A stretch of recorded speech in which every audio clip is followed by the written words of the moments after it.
That is eTorque failing on a 5th-generation Ram 1500 at highway speed. Engine dead, steering heavy. And that is only one of 13 expensive mistakes Ram owners are making right now without realizing it. One of the next ones can destroy a Hemi so completely the truck is not worth fixing. Number 13. Installing a leveling kit without understanding the geometry limit. A $100 spacer kit looks like an easy weekend win. The truck sits level, looks aggressive, and nothing feels wrong for the first several thousand miles.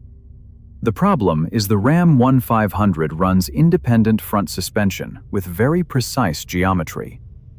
Once you go past 2 inches of lift using spacers alone, the CV axle joints and upper ball joints operate at angles the engineers never designed for.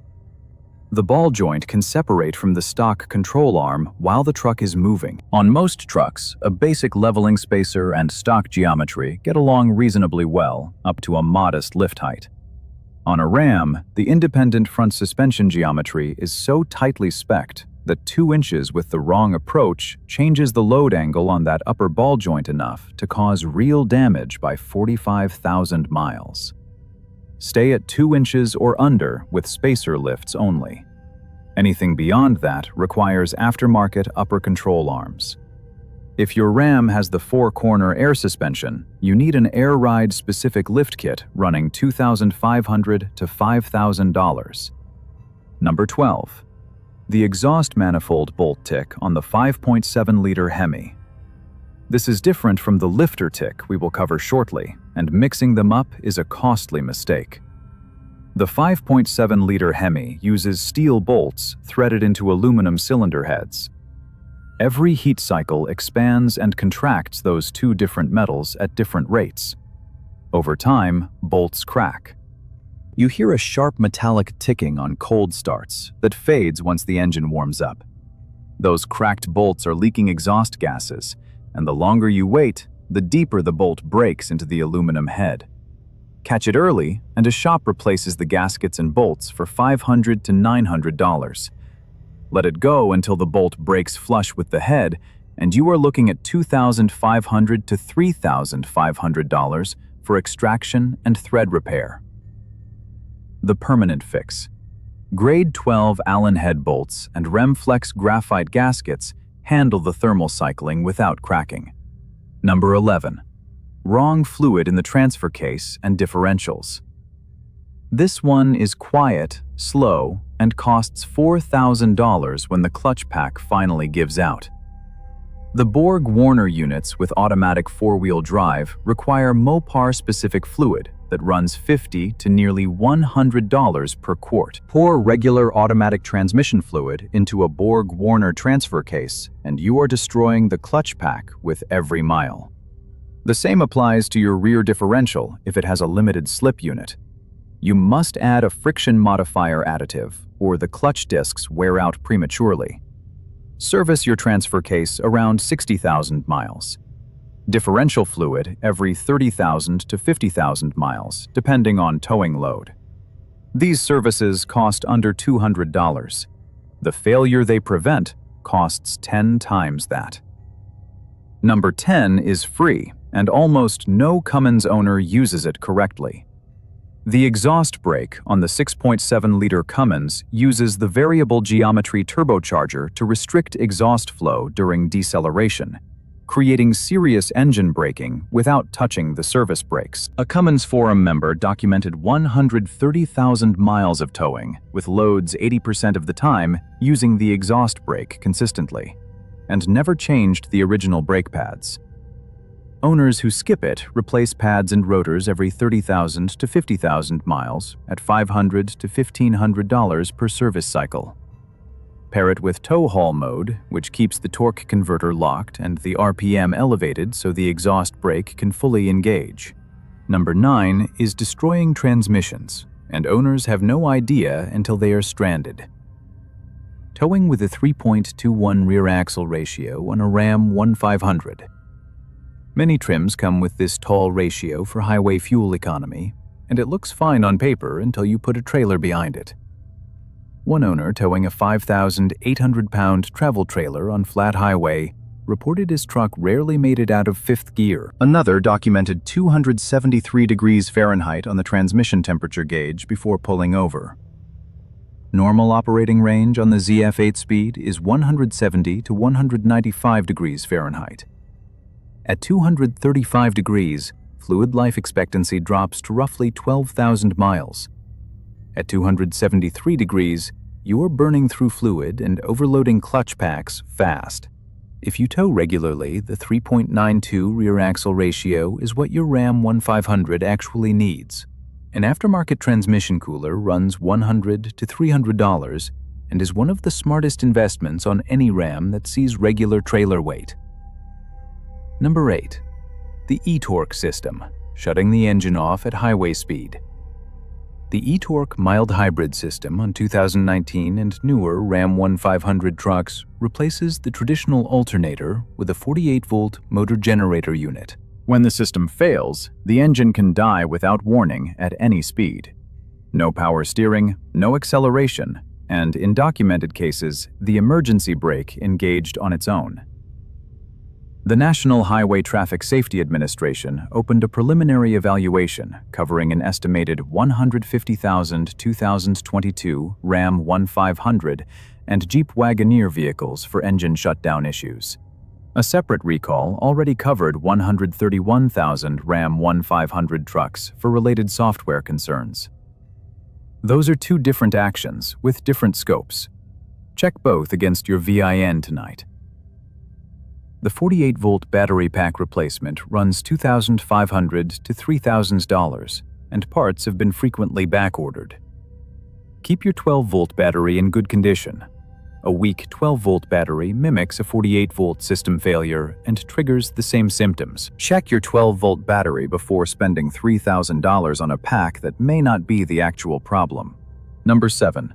And this is the one that can financially total your truck.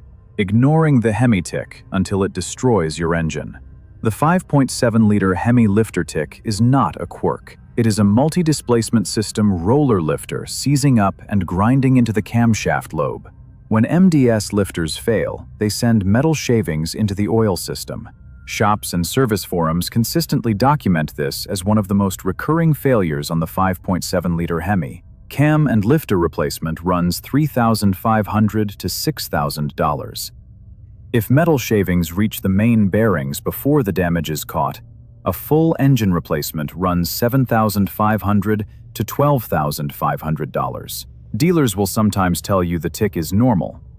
It is not. Use full synthetic oil, change it every 5,000 miles, and address any tick the moment you hear it. The exhaust manifold tick from entry 12 fades when the engine warms up. The lifter tick usually does not. That distinction can save you $10,000. Number 6. The air suspension surprise nobody at the dealership mentions. The four-corner air suspension on the Ram 1500 delivers a genuinely excellent ride. It also has an expiration date. When one air spring develops a slow leak, the compressor runs constantly, trying to maintain ride height. That compressor burns out. Individual air struts run over $1,100 each. Compressor replacement at a dealer runs $1,700 to $5,000. A complete system overhaul hits $7,000 to $10,000. On most trucks, suspension wear is gradual and manageable. On a Ram with the air suspension, one leaking spring triggers a chain reaction that ends with a 5-figure repair bill. Many owners eventually convert to conventional coil springs for roughly $2,000. If you are buying any Ram 1500 with the air suspension option, get Mopar MaxCare coverage before the odometer hits 60,000 miles. Number 5. Installing an aftermarket tuner and permanently voiding your warranty. Tuners promise 50 to 100 additional horsepower. What they actually deliver is a permanent digital fingerprint the powertrain control module cannot erase. Ram powertrain warranty for 2026 model year vehicles extends to 10 years or 100,000 miles. A single denied engine claim on a Hemi costs $8,000 to $15,000 out of pocket. The tuner that promised 50 extra horsepower just erased a warranty worth far more than its sticker price. And there is no path back once the powertrain control module records it. Number 4. Deleting the emissions system on your Cummins. The frustration with the diesel exhaust fluid system is understandable, but this modification carries federal risk most owners underestimate. The EPA can issue fines up to $45,000 per vehicle for emissions system deletes, though that figure more commonly applies to commercial operators. Individual owner fines in documented cases have run $2,500 to $5,000 per truck. Respected Cummins tuning specialists who have tested deleted trucks against properly tuned stock emission systems report the horsepower numbers are extremely similar. The risk is not worth the gain when the gain barely exists. Number 3. Letting the DEF system strand you at 5 miles per hour. When the DEF system on a Ram 2500 or Ram 3500 detects a fault, it starts a countdown. You get roughly 150 miles of warning before the truck enters a 5 miles per hour limp mode. The DEF pump alone costs $1,500 to $1,800. A full system repair after contamination runs up to $5,000. Use only ISO-certified DEF fluid from a high-turnover retailer. A jug from any big box store costs $8 to $15 and works perfectly. Keep the tank topped off. If you have not completed the Cummins emissions recall, do it now. It extends your emissions warranty to 10 years and 120,000 miles at no cost. Number 2.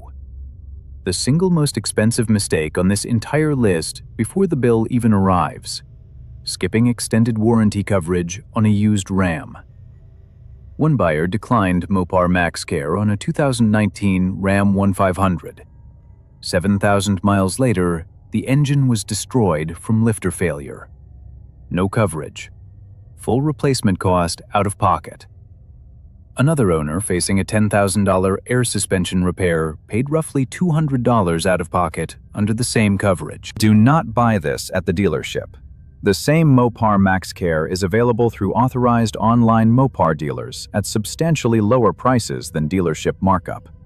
Verify current pricing before you buy, but the gap is significant, and it is honored at every Ram dealership in the country. Number 1. Waiting until the symptom gets loud before you act. After everything we just covered, that is the pattern that empties wallets. The tick you dismissed, the fluid nobody changed, the warning light you cleared, the warranty you never bought. None of these failures are inevitable. Every single one is a choice made before the bill arrives. Make the right ones.